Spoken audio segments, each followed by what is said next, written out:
Hello and welcome to another in our series of legislative updates from your state capitol.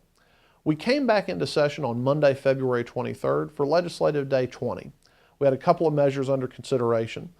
First, we had Senate Bill 11 that abolishes Payne City.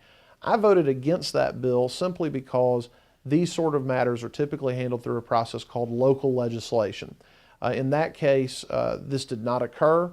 I felt that on principle I needed to oppose it. It did pass and moves on to the House of Representatives for consideration there. Senate Bill 95, which adjusted the acceptable accounts used for real estate brokers and real estate transactions, was something I was happy to support. It was supported by the Georgia Association of Realtors. I voted for it. It moves on to the House of Representatives for consideration there. We also had the opportunity on Monday to recognize some outstanding 4-H'ers from across the state. I was pleased to join with my colleagues in doing that, and then we adjourned for the day. On Tuesday, we returned for Legislative Day 21, February 24th. We had Senate Bill 34 on our calendar. That's a bill that expands Georgia's Good Samaritan law to include a situation where a person wishes to rescue an individual from a locked vehicle.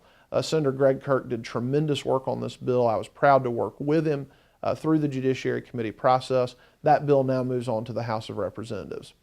Finally, we had the opportunity to recognize a great group from Columbus State University. Faculty, staff, and students from the university were with us. We also had a number of elected officials and folks from our Chamber of Commerce. It was a great day for Columbus. Senator Harbison and I enjoyed it, as did all of our colleagues. We returned on Wednesday, February 25th for Legislative Day 22. We didn't have anything on our calendar, and you might wonder why. We had some pretty bad weather up here in the metro Atlanta area. The governor actually declared a state of emergency for later in the day. So we had a pro forma session, no committees, and we adjourned and moved on to Thursday, February 26th for Legislative Day 23. We had 3 bills on our calendar. First among those was Senate Bill 88 having to do with payroll cards. This provides employers with another tool to pay their employees other than by check or direct deposit. They can give them a preloaded debit card. I supported this bill in principle, but felt that we needed to provide additional flexibility for employees by allowing them to opt in. So I sponsored an amendment with Senator Steve Henson on that subject.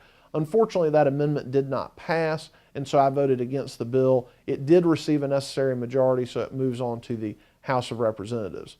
The second bill we considered was Senate Bill 94 on witness identification. It establishes best practices, policies, and procedures for our law enforcement agencies. That bill passed unanimously and moves on to the House. Finally, we had Senate Bill 139 having to do with plastic bags, sponsored by Senator Tyler Harper. And what it would do is ban local regulation of plastic bags and other containers of that type.